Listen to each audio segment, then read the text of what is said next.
Dr. Mackay, you said that the tobacco epidemic is increasing. Explain how that can be when many Western countries, including the United States, tobacco use is going down. So why is the epidemic going up? Well, the prevalence of smoking is coming down in most countries now.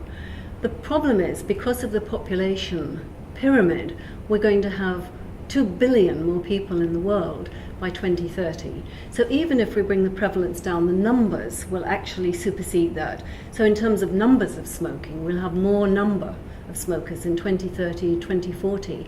And that means that translates into healthcare problems and disease and disability and death. So the epidemic has certainly not been, it's not going to be reduced for a great many years to come. And can you put a dollar amount on that or death figures? Probably the latter, I guess. Well, I guess we'll be moving from 5 or 6 million deaths up to about 8 million deaths over the next 20 to 30 years, which is really an appalling statistic. And many countries will not have the ability to cope in terms of their hospital and clinic care. It's going to have major economic consequences in terms of poverty and development. You described differences between men and women in the prevalence of deaths from smoking. Could you describe those again for the camera? Well, the deaths from smoking are at the moment predominantly male, because it's been very much in the last century a male habit. But as women, of course, start to smoke, women are going to die.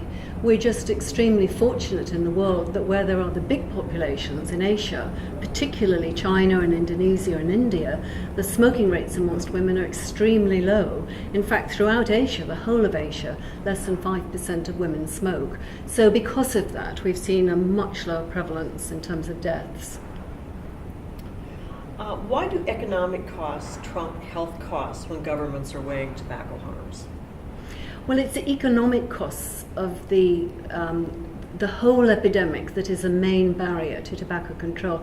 I would say that most governments now, no matter what their political persuasion, the size of their country, the state of their development, most governments know that smoking is harmful and that it kills, and they have a duty to protect the health of their citizens. But the but that comes in, well, yes, but what about our farmers? What about our manufacturers? What about the tax that we're getting? Governments have many misconceptions about the true economic balance, the true economic arguments of tobacco. And what they need to see is that tobacco is good for the wealth as well as the health of countries.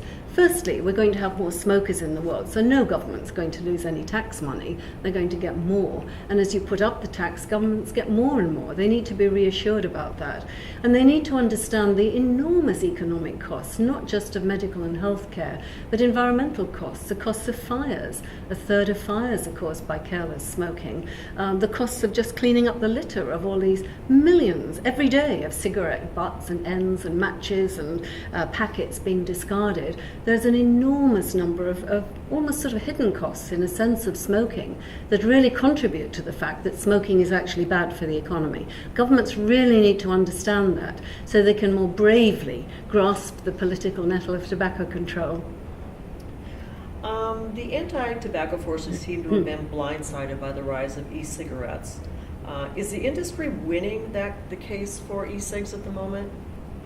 E-cigarettes are a very complicated issue. If you look just at the chemicals within them, they are hugely more safer. But what we don't know, and we won't know for some years to come, is really whether they encourage young people to start, whether they encourage smokers not to quit but to somehow keep on smoking or dual use. We don't know their effectiveness in quitting. There's so much we don't even know what's in them. They're not regulated at all in the sense that at least some of the smoke cigarettes are regulated. So we have a lot more questions than we have answers. And the problem is that governments are now having to make regulations and legislation on the basis of totally inadequate information.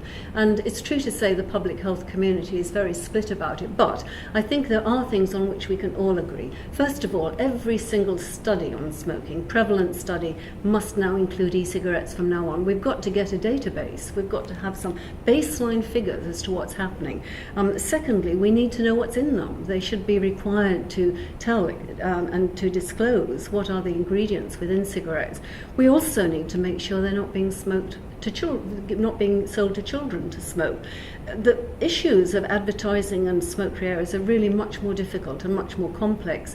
And another problem is we have virtually no research from the low and middle income countries. It's mostly from North America and a little bit from Europe, the UK in particular. But we are totally devoid of the behavioural science regarding e-cigarettes. So we don't know if they could cause eventually overall good or if they could cause eventual overall harm. We just don't know that. And then one final question. Why does the tobacco industry tag you as one of the 3 most dangerous people in the world? Well, I guess it's a rather an honour to be called one of the 3 most dangerous people in the world. It shows that I'm doing my job properly. We often apply the scream test to the tobacco industry. If the industry scream, then you know that what they're screaming about is going to be effective. They scream about tax increases, they scream about advertising bans and the creation of smoke-free areas. They take no notice at all of health education in schools or a ban of sales to minors, so we know those are ineffective. Governments have to do them, but they're not effective in bringing smoking rates down. So I suppose being targeted by the tobacco industry, I think happily shows that I'm doing my job quite well. But the reality is that I started working in Asia 30 years ago at a time when nobody else was doing it. And I think the tobacco companies thought Asia was theirs for the taking. Gallop in the Marlboro Cowboy, take the Asian market, and their future would be assured for the whole of this century, in fact.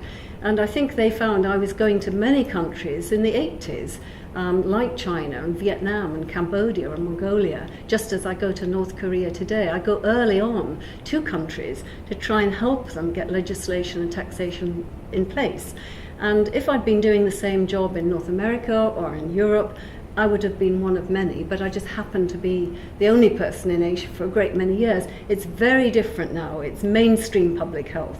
We have a framework convention. We have people doing it in every country. It's no longer the rather dangerous job, I might say, that it used to be 30 years ago, and I really welcome that. Thank you, Dr. Mackay.